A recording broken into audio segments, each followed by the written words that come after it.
It always warms my heart to hear from readers. People like Joe McMullen really get it. He recently told me my book, Father, Son, and Soldering Gun, struck a chord. It wasn't just about tools or fixing things. It was about the connection between a father and a son. Joe mentioned the humor helped too. Life's too short not to laugh, even when you've soldered your thumb to a circuit board. Many folks have shared stories of their own fathers or mentors. They talk about dusty workshops and half-finished projects. These spaces were classrooms for life. My book captures that magic. It's about how everyday moments shape us, how a simple soldering gun can teach profound truths. What resonates is the honesty. Life isn't always perfect soldered joints. Sometimes it's messy, like a bird's nest of wires. We all make mistakes and face challenges. My dad, Victor, taught me to find humor in the mess and keep trying. The book shares those struggles and small victories. It's about finding the extraordinary in the ordinary. My dad, Victor Mycynek, had a workshop.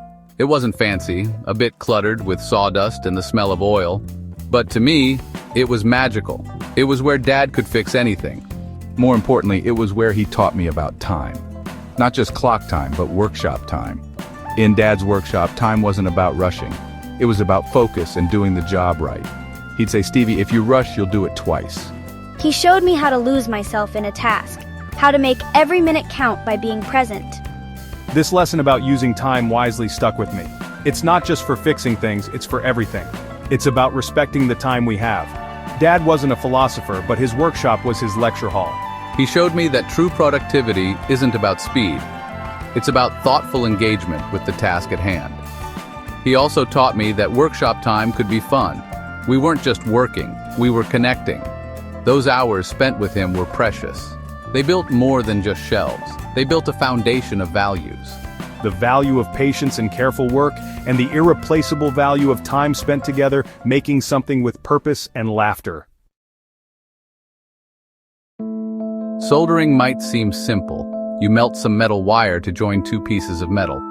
My dad taught me that a good solder joint is an art. It needs the right heat, clean surfaces, and just the right amount of solder. Too little, and the connection is weak. Too much, and it's a blobby mess. A strong solder joint creates a lasting bond. It's about connection. Think about relationships. They need warmth, preparation, and the right amount of effort. Just like solder flowing smoothly, good relationships are built on balanced elements. The beauty of a good solder joint is often unseen. It's hidden but crucial for the whole thing to work.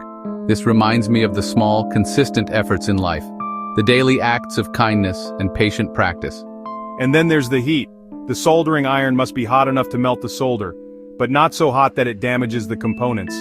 This is like passion in life. You need enough drive to achieve your goals. Dad's lessons with the soldering gun were subtle. He was teaching me engineering and life all at once. My early attempts at soldering were artistic interpretations. I made all the classic mistakes. Cold joints that looked like sad gray lumps. Then there were the joints where I used way too much solder. Dad would inspect them with a patient sigh. He never got angry. He just pointed out the flaws, and then he'd show me how to fix them. Mistakes are not the end of the world. In Dad's workshop, they were just part of the process. Each failed joint taught me something. Too little heat, too much movement, a dirty tip. These weren't failures. They were data points. Dad instilled in me the idea that craftsmanship isn't about instant perfection. It's about persistence. This resilience is vital, not just at the workbench. Life throws us plenty of cold joints, projects at work that don't take off, misunderstandings in relationships. It's easy to get discouraged, but if you think of them like a soldering problem, you can troubleshoot. This approach takes the sting out of setbacks. It turns them into stepping stones. Dad's gentle guidance helped me see this. He also taught me the importance of desoldering. Sometimes you just have to undo what you've done. It's okay to admit something isn't working. Learning to fix mistakes, or even to undo them gracefully, is as important as getting it right the first time. It builds character. Dad had a fantastic sense of humor. It often came out during our DIY adventures. I remember one time we were trying to install a new ceiling fan. The instructions looked like ancient hieroglyphics. We got it all wired up, or so we thought. Dad flipped the switch. The fan blade spun majestically, in reverse. We laughed until tears streamed down our faces. Then we fixed it. That ability to laugh, especially at ourselves, is a gift. Life isn't always smooth. Sometimes the fan spins the wrong way. Finding the humor in those moments makes them bearable. It makes them memorable. It turns a frustrating experience into a good story. But life also brings tears of a different kind. Losing Dad was the hardest thing I've ever faced. The workshop suddenly felt too quiet. His tools seemed to mourn with me. The grief was immense. In those moments, the laughter we shared became even more precious. Slowly, I found that working on small projects helped. These simple acts of creation were therapeutic. They were a way to connect with his memory, a way to move forward, even through sorrow.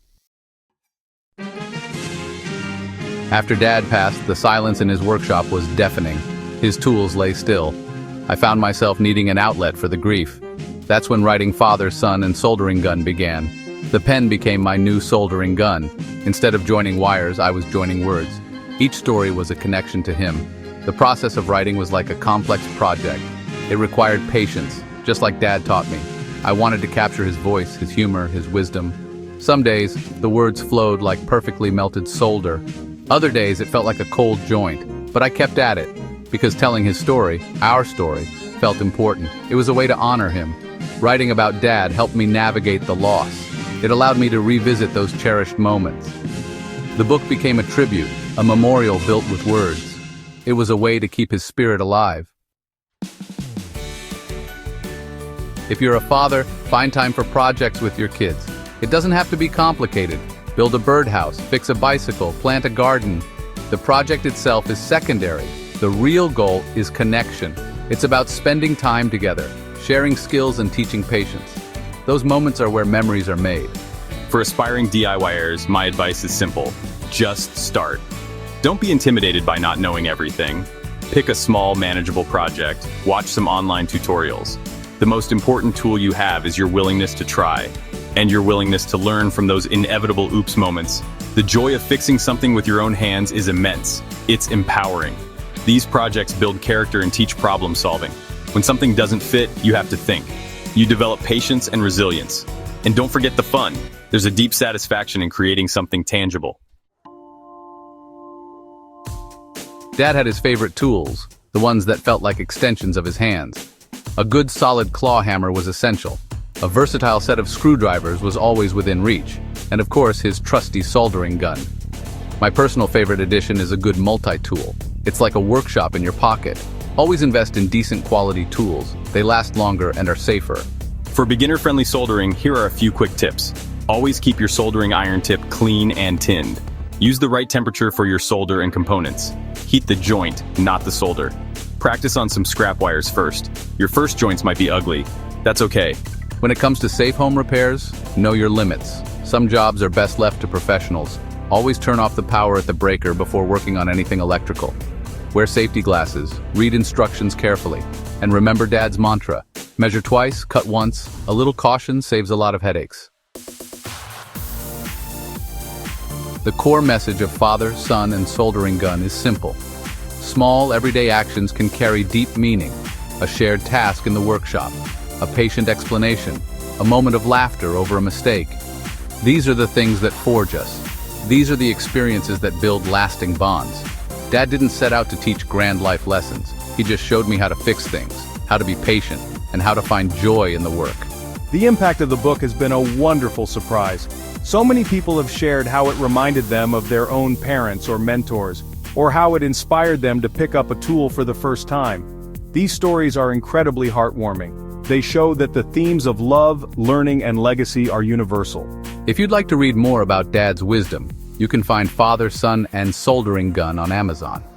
I hope it brings a smile to your face, and perhaps a bit of inspiration. Ultimately, my hope is that these stories encourage you. Encourage you to build something, whether it's a bookshelf or a stronger relationship. Just like a good, strong solder joint, these connections hold everything together. See the link below for the author interview and find the book on Amazon. Thank you, Mr. Home Guy, for discovering our story. We make homes happy.